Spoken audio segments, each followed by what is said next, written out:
जय हिंद। मैं हूं परवेज पवार और आप देख रहे हैं LKB हिंदुस्तान। देश में इन दिनों जंतर मंतर पर जो प्रोटेस्ट चल रहा था, उसमें जिस तरह से छात्रों पर बर्बरता के साथ लाठियां भांजी गई, उसके बाद आमजन में आक्रोश है। इसके अलावा इस आंदोलन को लेकर अलग अलग तरह से चर्चाएं भी चल रही है। रात्रि में जिस तरह से राहुल गांधी और अखिलेश यादव ने एक प्रोटेस्ट किया, जिसके बाद उन्हें पुलिस ने गिरफ्तार भी कर लिया था, हालांकि देर रात उनको रिहा कर दिया गया। तो इसके बाद देश की राजनीति में किस तरह की चर्चाएं हैं, क्या समीकरण है, क्या इस जो धरना प्रदर्शन है इसके पीछे की रणनीति क्या है, इस पर जानने की कोशिश करेंगे। लोकेश सलारपुरी जी हमारे साथ मौजूद हैं। सबसे पहले तो लोकेश जी, आपका स्वागत है। बहुत बहुत धन्यवाद परवेज भाई आपका और आपके दर्शकों का भी। लोकेश जी, लगभग 20-22 दिन से जंतर मंतर पर प्रोटेस्ट चल रहा था, हम उस पर शुरू से ही करेंगे। शांतिपूर्ण तरीके से प्रोटेस्ट चलता रहा और अंजाम आपने देखा किस तरह से लाठियां भांजी गई, किस तरह से छात्र घायल हुए और देश के अलग अलग हिस्सों से जो छात्र वहां पर पहुंचना चाहते थे उनको अलग अलग जगहों पर रोक कर वापस भेज दिया गया। तो किस तरह से इस आंदोलन को आप शुरुआत से देखते हैं? देखो परवेज भाई, जब ये आंदोलन शुरू हुआ था ना, ये संदेह घेरे में तभी आ चुका था, क्योंकि ऐसा तो नहीं है कि हिंदुस्तान में पॉलिटिकल पार्टी बिल्कुल मूर्ख को जानते तो भी सब कुछ है। तो क्या हुआ कि जब ये अभिषेक दीप के जब कांग्रेस पार्टी बनी, उसके बाद ये अमेरिका में थे, इन्होंने जब वहाँ से घोषणा की कि मैं फला डेट में इंडिया आ रहा हूँ, परमिशन वगैरह की बात आई, तो अगर आपको ध्यान हो, इनको एयरपोर्ट पे ही परमिशन दी गई थी। यानी पहली बार ऐसा हुआ, Congress party, Samajwadi party permission मांगती रहती, परमिशन आमतौर पर ऐसे मूवमेंट की नहीं मिलती, लेकिन अभिषेक दीपके को परमिशन एयरपोर्ट पे जाके अधिकारियों ने दी। इसका मतलब क्या हुआ? इसका मतलब कहीं ना कहीं जो मोदी सरकार है वो चाह रही थी कि एक ऐसा मूवमेंट खड़ा हो ताकि एक रिलीज हो गुस्सा, जनता में जो थोड़ा बहुत गुस्सा है वो रिलीज हो जाए, और एक फर्ज यानी एक स्पॉन्सर्ड विपक्ष खड़ा हो ताकि आप समाजवादी पार्टी और कांग्रेस पार्टी को काउंटर कर सकें, उनको थोड़ा बैकफुट पर रखा जाए और एक नया विपक्ष खड़ा कर दो। जैसे एक बार आम आदमी पार्टी वाला प्रयोग ने किया था अन्ना मूवमेंट के दौरान, उसमें हम जैसे लोग भी फंसे थे, उस मूवमेंट में बहुत लोग फंसे थे। तो ठीक वही रणनीति थी इनकी, लेकिन इस चीज को इस बार राहुल गांधी और अखिलेश दोनों बहुत गहराई से भाप रहे थे। कांग्रेस के बाकी लीडर भी जो जानकार थे सब भाप रहे थे कि एक्चुअल में है क्या, और भी बुद्धिजीवी इस बात को देख रहे थे, जो पत्रकार हैं पुराने वो भी इस बात को समझ रहे थे कि चल क्या रहा है पूरा। इसलिए कांग्रेस और जितनी समाजवादी पार्टी और अन्य जो मजबूत पार्टी है वो उससे थोड़ी दूरी बनाकर रखे हुए थी शुरू से ही। जब इसके साथ में क्या हुआ कि छात्र कुछ ज्यादा ही इसके पीछे दौड़े, तो कहीं ना कहीं मन में मोदी जी के घबराहट पैदा हुई कि ये तो शायद कुछ बड़ा काम हो रहा है। और इसी तभी बिल्कुल एंड टाइमिंग बहुत परफेक्ट रही है, कांग्रेस और सपा भी चीज को भाप गई कि अब सही वक्त है। अब चूंकि ये महसूस हुआ कि युवा कहीं ना कहीं बहुत गुस्से में है, तो सही वक्त पर उन्होंने इसमें इंटरफेयर किया, अपने अंदाज में किया, और रिजल्ट आपके सामने पिछले 2 दिन में जो कुछ हुआ। तो आपको लगता है कि ये भारतीय जनता पार्टी द्वारा प्रायोजित है? बेशक, लेकिन जिस तरह से सोशल मीडिया पर भारतीय जनता पार्टी के लोग कह रहे हैं कि कांग्रेस और अन्य विपक्षी दलों द्वारा प्रायोजित आंदोलन था। आपने कहीं देखा है उन्होंने अभिजीत दीप के या सोनम वांगचुक के खिलाफ कोई शब्द ज्यादा कहे? नहीं ना, बहुत ज्यादा तो नहीं कहे। सोनम वांगचुक को इन्होंने कब तक रखा स्टेज पर, ताकि उसके जरिए एक माहौल बनता रहे, कंट्रोल्ड, जैसे बोलते हैं ना, कंट्रोल्ड ये प्रदर्शन चाह रहे थे, वो अनकंट्रोल हो गया इसलिए कि कांग्रेस की और सपा की वो सदी हुई राजनीति इसमें नजर आई सामने बिल्कुल, और परफेक्ट टाइमिंग के साथ सामने आई। नहीं तो ये उसके बाद ही भाजपा के हाथ से निकल गया। यानी जिस तरह की रणनीति इस आंदोलन को लेकर थी, अंतिम समय में वो तमाम रणनीति बदल गई, बिल्कुल बदल गई। को ये उम्मीद तो भाजपा सरकारों को भी नहीं थी कि इतना गुस्सा इस तरह से भी प्रोटेक्ट हो सकता है। हालांकि इसके पीछे एक और भी रही है जो मेरे पास जानकारी है, कि जो कोचिंग सेंटर थे जो इन्होंने उनको निशाना बनाया है जबरदस्त। आप पिछले 2-3 महीने से वो भी चर्चा के केंद्र में रहे, वो लगातार निशाने पर रखे हैं इन्होंने। जो अंजना ओम कश्यप वाला विवाद हुआ था उसमें खान सर को रखा, कुछ लोग जेल भी गए, उनका उजाड़ दिए, सेंटर उजाड़ दिए, ऐसी बहुत सारी चीज हुई है। तो कहीं ना कहीं जबरदस्त तरीके से वो खार खाए हुए थे। और देखो नेचुरली बात है, अगर आप कोई स्कूल चलाते हैं, 150-200 बच्चे आपके यहाँ पढ़ते हैं, तो कहीं ना कहीं आपके प्रभाव में वो रहेंगे। 150-200 परिवारों में आपकी कनेक्टिविटी, सीधी आपकी कनेक्टिविटी है। तो जब वो जितने भी कोचिंग के संचालक सामने आए, वो खुद बच्चों को लेकर पहुंचे हैं वहां, इस बात की खबरें हैं। तो वो जो भीड़ बढ़ी, तो वहां फिर भाजपा के हाथ में फूल गए और सही टाइम पे उन्होंने इंटरफेयर कर दिया। उसके बाद संसद मार्च, उन्होंने सीधे वहां प्रोटेस्ट नहीं किया।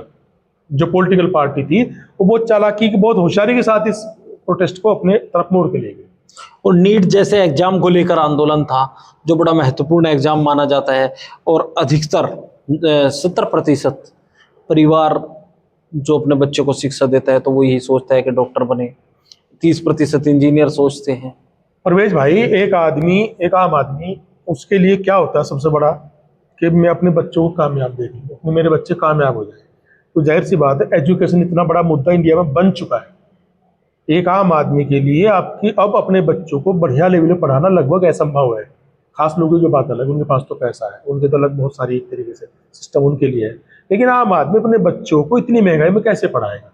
फिर अगर वो पढ़ाए भी, पैसे खर्च भी करे, जमीन बेचे, जायदाद बेचे, कुछ भी करे, उसके बाद ये गारंटी नहीं है कि कहीं प्रतियोगी परीक्षा होगी, नीट की हो, कोई होगी, वो पेपर लीक नहीं होगा। 191 पेपर लीक हुए लगातार। राइट, पेपर लीक पहले भी कभी कभार हो जाते थे, लेकिन अब तो एक सिस्टम बन गया। वो बच्चा पैसा खर्च करता है, फॉर्म खरीदता है, उसमें जाता है, उसके बाद पेपर लीक हो जाता है, फिर वो कोर्ट में चला जाता है। यानी एक तरीके से बच्चों के लिए इन्होंने बिल्कुल उनका फ्यूचर ब्लॉक करके छोड़ दिया, कि कोई ऑप्शन ही नहीं छोड़ा। अब कल के आंदोलन पहले तो ये शांतिपूर्ण तरीके से चल रहा था, लेकिन जंतर मंतर पर प्रदर्शन, उसके बाद सपा और कांग्रेस की एंट्री के बाद अब देश भर में और दुनिया भर में इस आंदोलन को लेकर बड़ी चर्चाएं हो रही हैं। अब इसको किस रूप में आप देख रहे हैं कि आगे किस रूप में बढ़ रहा है, क्योंकि छात्रों का प्रदर्शन लगातार जारी है अभी? देखिए, ये प्रदर्शन शुरू से आखिर तक शांतिपूर्ण ही था, और मैं मानता हूं कि प्रदर्शनकारियों की तरफ से कोई हिंसा नहीं हुई है। देखो, अगर आप वीडियो देखिए, अब तो चूंकि जमाना सोशल मीडिया का, सबके पास मोबाइल, सबके पास कैमरा। जी जी।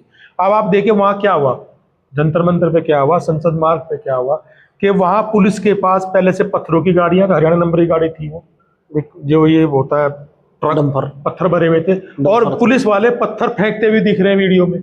दूसरी बात, पुलिस के साथ साथ कुछ प्राइवेट सादी वर्दी वाले गुंडे कहें उन्हें या पुलिस कहें, वो कहते हैं पुलिस है, लेकिन उनके हुलिये और हरकत नहीं बोलती कि ये पुलिस वाले हैं।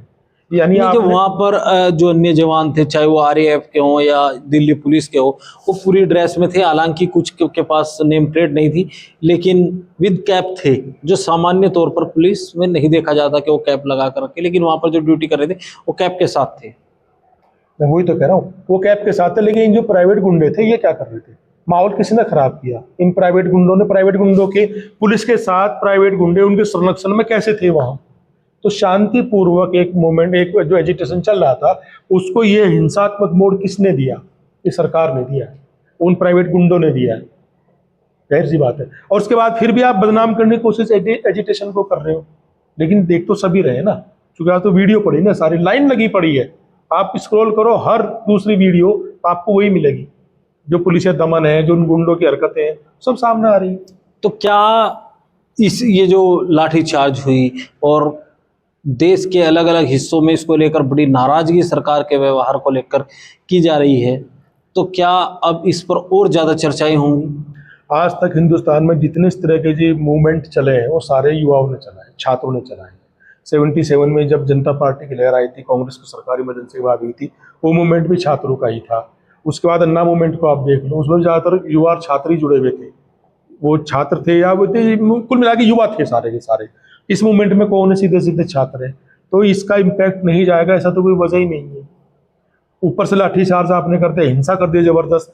तो जो लोग भाजपा के समर्थक भी थे, वो लोग भी आज की तारीख में सरकार के खिलाफ खड़े हैं, बिल्कुल, क्योंकि उनके बच्चों के फ्यूचर का सवाल भी है।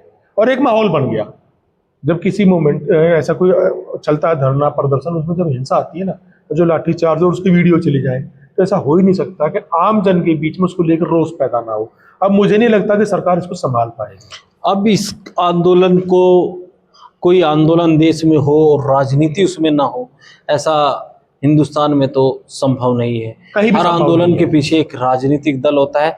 और अगर कोई बात कांग्रेस को लेकर है, मान लीजिए अभी महिलाओं को लेकर एक बड़ा कानून आया था, हालांकि वो महिला में जो आरक्षण कानून था वो पहले ही पारित हो चुका, लेकिन जिस तरह से भारतीय जनता पार्टी की जो महिला मोर्चा की नेता थी, वो महिलाओं के साथ समाजवादी पार्टी के नेताओं, कांग्रेस पार्टी के नेताओं के आवास पर पहुंचे और कहा कि आपने इस बिल का विरोध क्यों किया।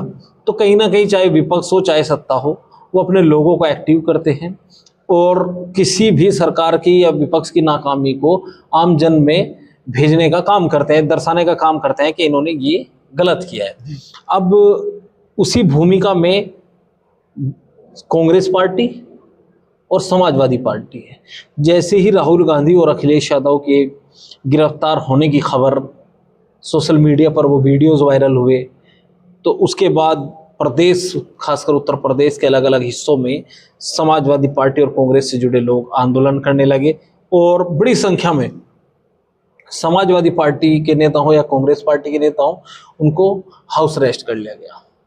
ये दमनकारी नीतियां डरी हुई है सरकार फिलहाल, और इसे रोक नहीं पाएंगे। तो आपको एक बताऊं, एक भाजपा ने भी एक शुरू किया, आज कॉल दी है कि जितने भी कांग्रेस के दफ्तर हैं, समाजवादी को छेड़ने की हिम्मत नहीं पड़ रही है। इसकी वजह बताऊंगा क्यों हिम्मत नहीं पड़ रही है। जितने भी कांग्रेस के दफ्तर है, वहां जाकर के भाजपा के कार्यकर्ता प्रदर्शन करें कि आपने देश की हवा खराब करी, देश के माहौल बिगाड़ा, वगैरह वगैरह वगैरह वगैरह। लेकिन इसका उल्टा इम्पैक्ट जाएगा। जो चीज़ किसी को नहीं भी पता है वो भी पता लगेगी। जो माहौल, चूंकि लोगों में गुस्सा तो है, ऐसे जब वक्त खराब होता है ना, आप कोई अच्छा काम भी करो उसका बुरा इम्पैक्ट जाता है, और ये तो कर ही गलत रहे हैं।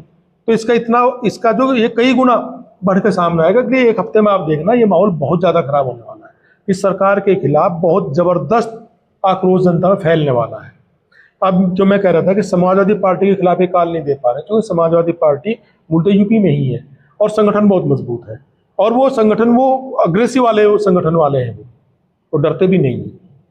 कई सारी वीडियो आपने इस मोमेंट में भी देखी होगी। रात की एक वीडियो मुजफ्फरनगर की है, मुजफ्फरनगर की रात की आप वीडियो देखिए, वो महिला किस कदर की टूट के पड़ी है उनके ऊपर, ये डरते भी और नहीं। कमाल की बात, रात के लगभग 10-11 बजे हुए थे और महिला मौजूद थी और महिला बड़े आक्रामक रूप से जो वहां पर पहुंचा था युवक, उस पर हावी भारी और पड़ी। एक वजह और भी है ना छेड़ने की, क्योंकि यहाँ यूपी में चुनाव मुख्य पार्टी यहाँ समाजवादी पार्टी है, तो थोड़ी डरी हुई भी, बैकफुट पे है, फिलहाल छेड़ने की कोशिश नहीं कर रहे। लेकिन जो इन्हें कॉल दे दी, ये कॉल अंतर तो वहीं जाकर रुकेगी। अखिलेश यादव चाहते हैं कि आंदोलन कार्यकर्ता संघर्ष करे और कुछ ऐसी कार्रवाई हो ताकि इन्होंने कांग्रेस को और समाजवादी पार्टी को बैठे बिठाए एक अपॉर्चुनिटी दे दी है।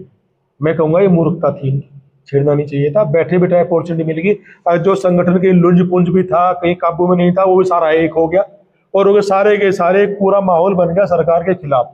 बढ़िया एजिटेशन, बढ़िया मूवमेंट चलेगा, और सरकार को इसमें बहुत ज़्यादा दिक्कतें आने वाले हैं।